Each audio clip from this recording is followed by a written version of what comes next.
비용적인 측면에서는 전기차가 훨씬 더 절감이 된다는 건 많은 분들이 알고는 계실 거예요. 근데 예. 이제 가장 문제가 되는 게 충전이 너무 오래 걸린다. 제가 옆에 파트너한테 물어봤어요. 한 달에 기름값 얼마 드냐고. 30에서 50 사이 든다고 하는데, 저 같은 경우에는 전기차를 5월 말부터 전기차 지금까지 운행하고 있는데, 아까 어플을 확인했었어요. 어플 확인하니까 제가 지금까지 쓴 충전 비용 따로 한 것까지 포함해가지고 한 60만 원도 안 썼어요. 이게 얼마나 타신 거죠? 제가 4개월 정도 탔어요. 4개월 탔는데 60만 원 안 쓰셨다고요? 예. 그럼 한 달에 한 10만 원 좀 넘게 쓰신 거네요? 제가 한 13만 원? 13만 원 정도. 그걸로 이제 출퇴근 다 하시고 하시는 거잖아요. 예, 그걸 출퇴근 다 하고 제가 차가 없어가지고 그걸로 움직일 때도 있는데 주말에 쉬시는 날에 그걸로 이제 어디 놀러도 가시고 하시는 거예요? 예, 충전 가득 채워가지고 어디 갈 때도 있고. 비용적인 측면에서는 전기차가 훨씬 더 절감이 된다는 건 많은 분들이 알고는 계실 거예요. 근데 예. 이게 가장 문제가 되는 게 충전이 너무 오래 걸린다. 그리고 충전할 데가 별로 없다. 탑차다 보니까 뭐 아파트에 사셔도 들어갈 수도 없잖아요. 예, 그쵸. 그러니까 그런 불편함 때문에 그냥 고민을 하시다가 경유 차량을 사시는 분들이 많으신데 충전은 좀 어떠세요? 저는 GS 주유소 몇 군데가 전기차 충전소가 있어요. 그래가지고 거기 들어가지고 하고 있는데, 그 충전이 기름 넣는 것처럼 금방 되는 게 아니잖아요. 저는 처음에는 그러니까 불안감한 마음에 99%? 100%까지 했었는데, 지금은 딱 하루 탈 거만 하자 해가지고 한 30분만 하고 나와요. 30분 하시면 그냥 하루만 타시나요? 그 전에 세븐 한 게 있어가지고, 네. 세븐 한 거 플러스 오늘 충전까지 하면 220km, 230km까지 나오니까 하루에 80km, 90km밖에 안 타가지고 딱 하루 거만 충전하고 있어요. 30분이라면 그 급속으로 30분 하시는 급속으로 30분이요. 근데 30분도 기다려야 되잖아요. 거기서.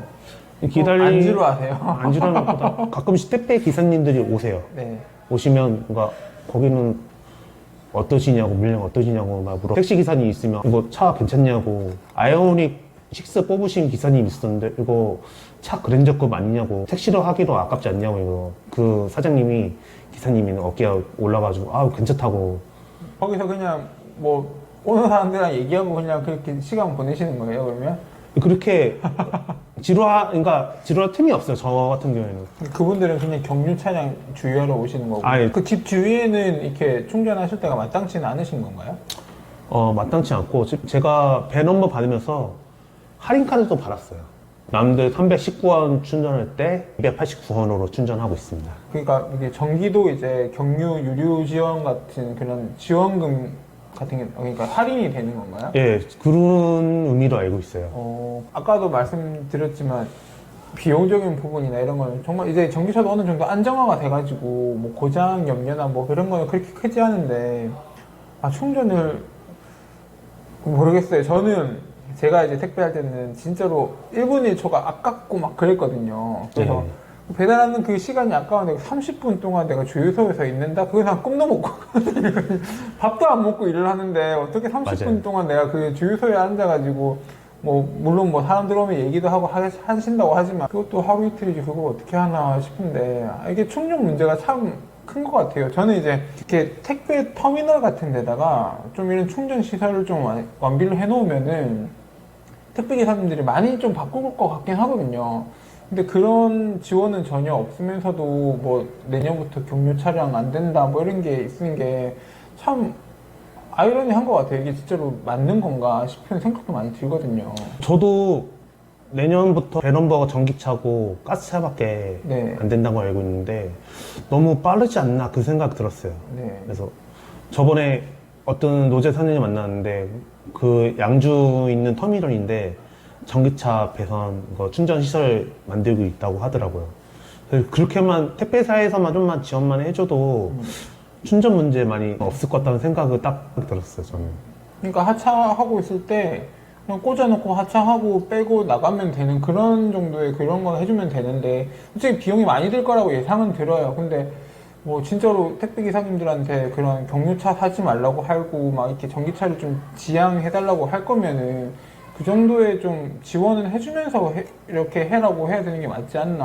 어떻게 갑자기 이제 내년부터는 격림차 안 됩니다 이러면은 그게 너무 그렇게 생각을 했어요. 저는 그냥 저도 저희- 그렇게 네. 생각하고 있었습니다. 저의 개인적인 생각입니다. 그러면 이제 택배 기사로 일하니까 생수 기사님보다 좋은 점이 있으시죠?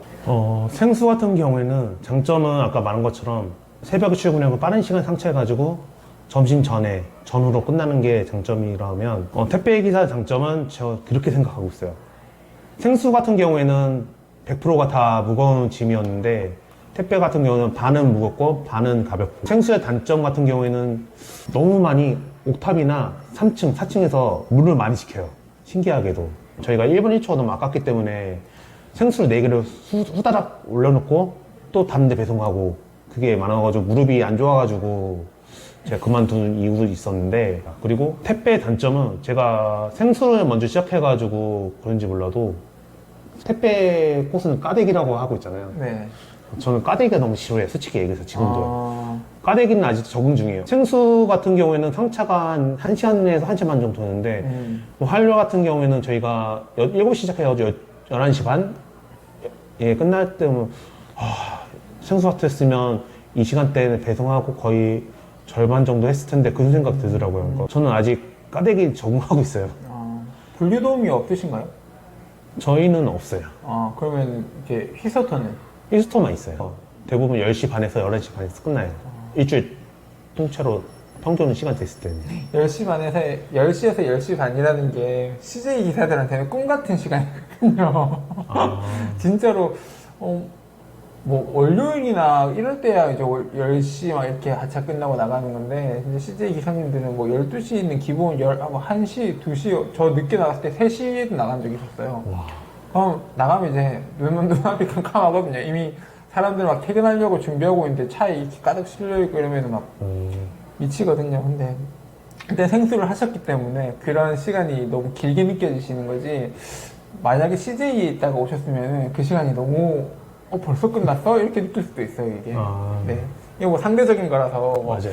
일단은 뭐 근데 하차 작업이 좀 빨리 끝날수록 기사님들이 좀 배송에 또 집중을 할 수 있는 시간이 더 늘어나고 그렇게 되면은 택배의 서비스 질도 조금 더 개선이 되지 않을까 생각이 드는데 이게 참 좀 단축되기가 쉽지 않은 문제인 것 같아요. 그래서 택배사들이 좀 골머리를 아직도 앓고 있는 것 같고요.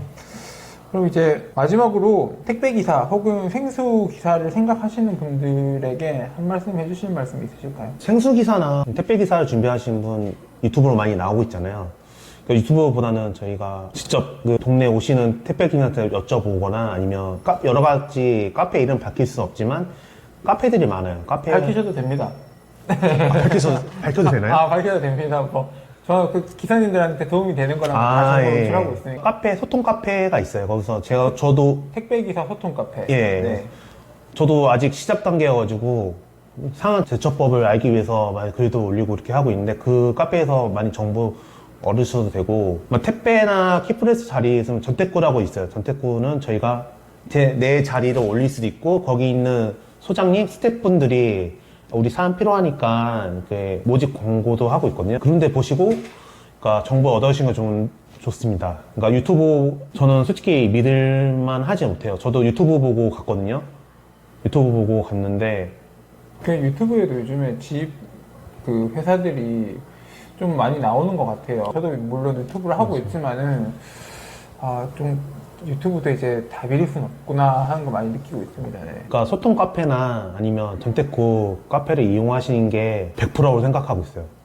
네이버에 전택구라고 치면 카페가 나오나요, 그러면? 전국 택배 구인 구직이라고 치시면 돼요. 전국 택배 구인 구직이라고 치시면 카페가 나온답니다. 이게 줄여서 전택구라고 하시는 거고요.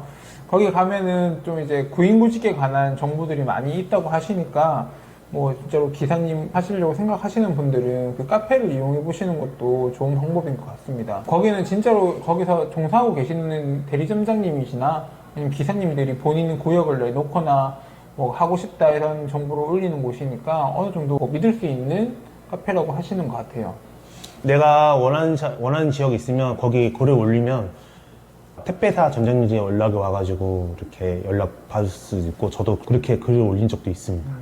임대차로 또 생각하시는 분들에게 한 말씀 해주실 수 있을까요? 저는 임대차 같은 경우에는 비추라고 생각하고 있어요. 이게 한 달 나간 돈도 장난 아니고 1년 모아보면 이게 2천만 원 안팎이어가지고 아까 말한 것처럼 포토 한 대를 살 수 있는 가격이거든요. 그러니까 임대차보다는 저는 아까 말한 것처럼 자차로 시작한 거 좋고 아까 제가 말한 카페 사이트 정보 얻으면서 배송업을 준비하시는 게 저는 맞다고 생각하고 있습니다. 그러니까 이게 임대차를 고민하시는 분들이 아까도 말씀드렸지만은 본인이 살 수 없는 환경인 분들이 되게 많으세요. 저는 그런 분들이라면은 굳이 무리해서 임대차로 하시기보다는 다른 일로 하셔가지고 조금 예를 들어서 뭐 자차가 따로 있으시면은 뭐 카플렉스를 하시든 뭐 이런 걸로 하셔가지고 어느 정도 자본금을 만드시고 차를 중고차라도 이렇게 구매하실 수 있으면은 그때 시작하시는 게 낫지.